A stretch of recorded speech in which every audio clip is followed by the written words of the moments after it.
friends, I'm Kim from Lamb Early On, and today we will be making some yummy stir fry. It's going to be a little bit unconventional. I am going to be using wow butter. If your little ones are not allergic to peanuts or nuts, then you can go ahead and use peanut butter, but we're going to be doing a peanut butter stir fry. It sounds a little strange, but trust me, it is so good.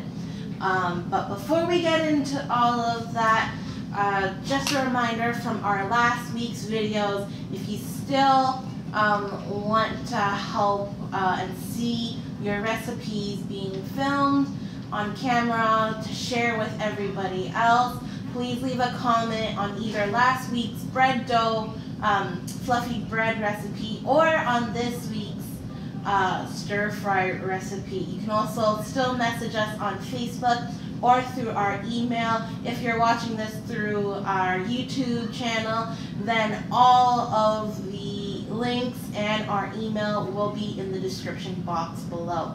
Well, let's get started. So who knows what we have to do first? That's right, we have to clean our counter and wash our hands. So let's clean our counter first. Make sure it's nice and clean.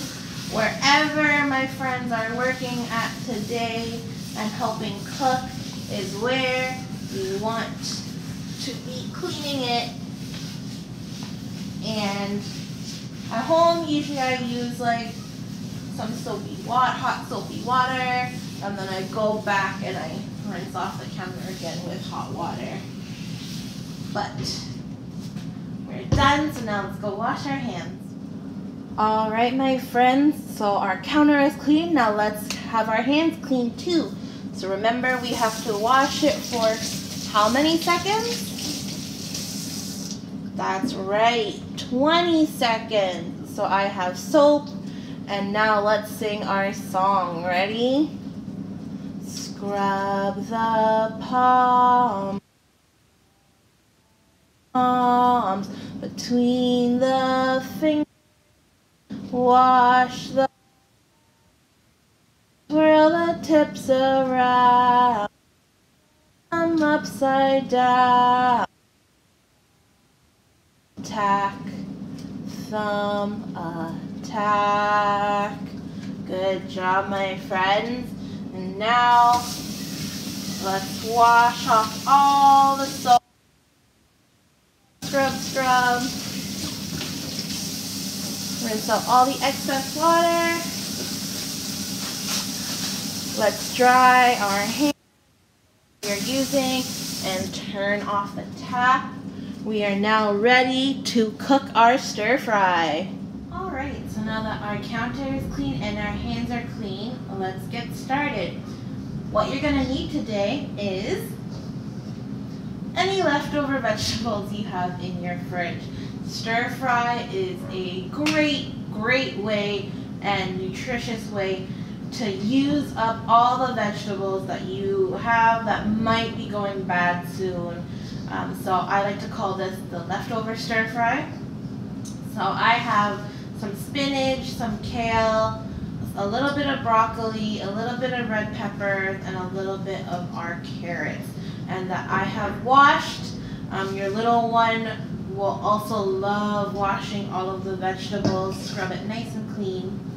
For the sauce, we are going to need some water, lemon juice, soy sauce. I have here wow butter, but you can use any type of either peanut butter or nut butter alternative if you have allergies. I am currently cooking out of a nut-free environment, which is why I'm using wow butter. We are also going to be using some hoisin sauce. Now, if you have soy allergies, you will not want to use hoisin sauce because it is all soy. But I will leave a link in the description about recipes for hoisin sauce alternatives if you do have soy allergies. But we're gonna leave all of these ingredients off to the side, and we are going to cut and prep our veggies first. So I'm going to actually start with the carrot. Now make sure you have a sharp knife. This is not sharp, so this one works better. A little bit better. Alright. So when you're cooking at home, I know during quarantine and during the pandemic, social activities have obviously been suspended unless you are in with your close circle bubble. But cooking is a great way to introduce social skills to your little one, even if it might just be the two of you cooking. If you have other children, even better, but you can still promote social skills even when there's just the two of you cooking. For example, cooking requires you to follow a plan. I'm going to cut this in half. Oh dear.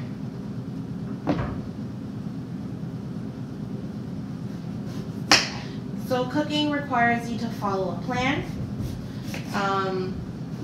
For example, recipes, and that is a great way to introduce some social skills to your little one, especially if they might be going to daycare or school soon, or you want them to get ready for those types of skills. So you really need to work together to formulate plans, recipes. Following a plan is following a recipe. You guys can work together to complete something, and in this case it would be a meal. And then also you have to follow all of the steps, which is another skill that they will need. And then they will also, following all the steps, and that also includes setup and cleanup. So setup could be washing the counters, washing all the plates or bowls or pots and pans that you need, washing your hands, collecting all of the ingredients. Maybe that also includes going to the grocery store. And then when you clean up too at the end of it, you want your little one involved in that process as well. So I'm just cutting the carrots up into like little bite-sized sticks because we will be stir-frying it, so they will get soft.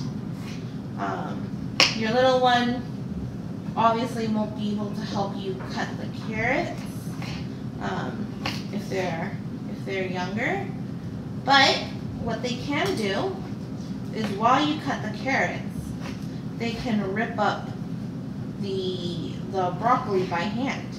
So if you have a young little one, like around 18 months, helping you around the kitchen, probably not the best idea to be giving them a knife, even if it is just a butter knife, because they don't have those motor skills just yet to kind of finesse around it.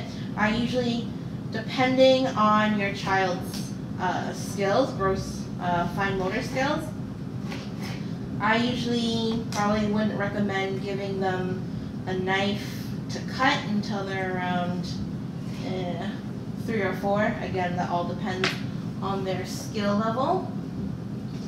So like I said, while you're cutting the carrots, they can rip up the broccoli. So this is just raw broccoli, but this is quite a big size. So I am going to rip it up into little small pieces, and your little one can do this part because it doesn't require a knife. They're not going to get hurt. And if you find that the stalk is too big, I like to keep the stalks because I use them in soup. Also less wasteful. What do you guys use your stalk for?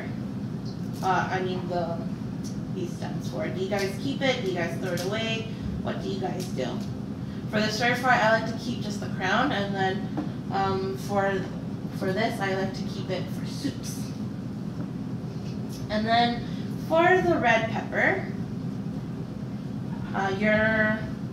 again, the ones that are old enough to handle a knife, I like to cut them up into strips and then give it to them to cut.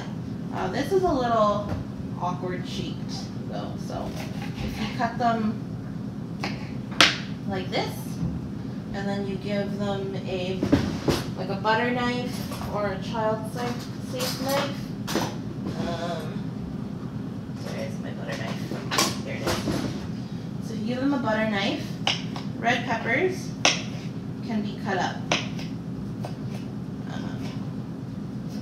Just like that. Or, if you want, you can get them to rip it up too. So again, if you don't want them using a knife, cut them up into strips for your little one, and then your little one can rip them up by hand, just like they did with the broccoli. That one got bad. So we're gonna keep cutting this. So another great way that cooking can really help promote social skills is teaching them all about being flexible. So I know I had just mentioned about following plans and stuff, but as we all know, just like anything in life, cooking, things happen in the kitchen, right? Maybe you ran out of an ingredient, or if you have multiple children that are cooking at the same time, maybe one wants to cook something and then the other one wants to cook something completely different. Trying to be flexible and then coming up with an alternative plan.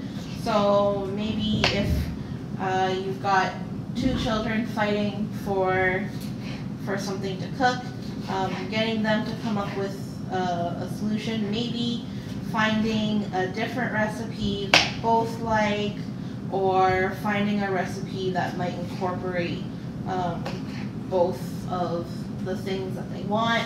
Asking them why they want to cook what they want to cook can help with that as well. If you run out of an ingredient at home and you don't want to go grocery shopping, which happens to me all the time, trying to come up with an alternative plan or finding an alternative ingredient is always the best solution for me.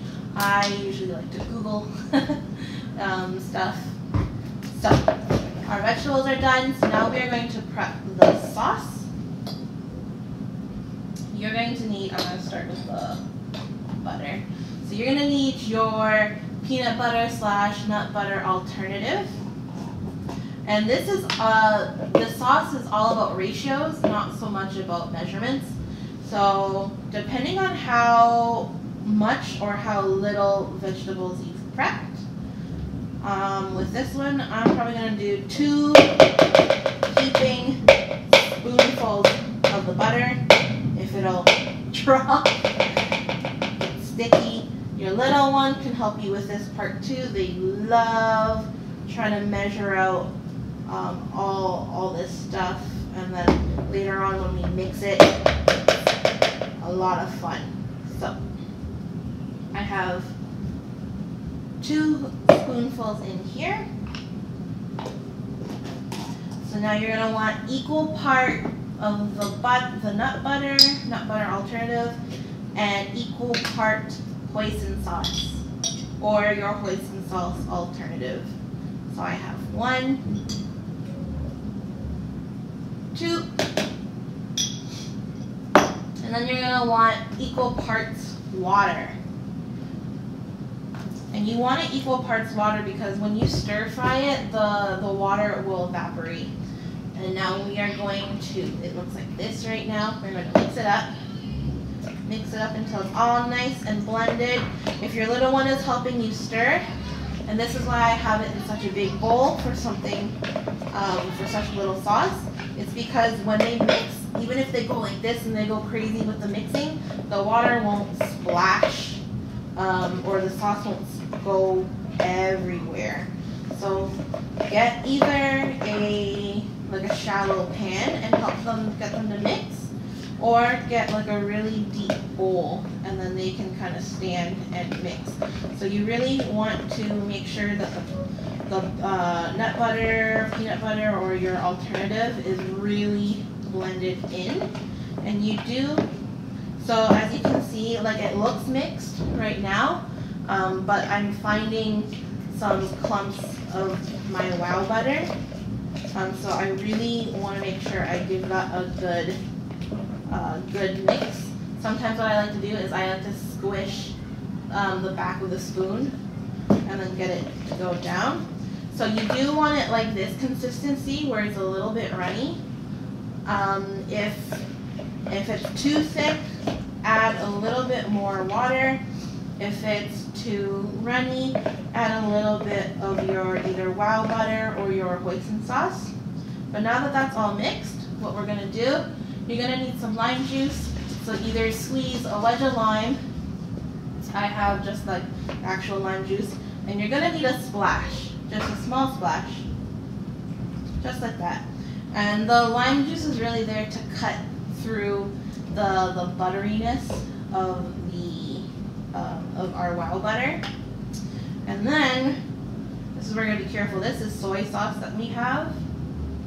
And this is just a flavor, so depending on how salty you and your family like it, go ahead and add it to the mix.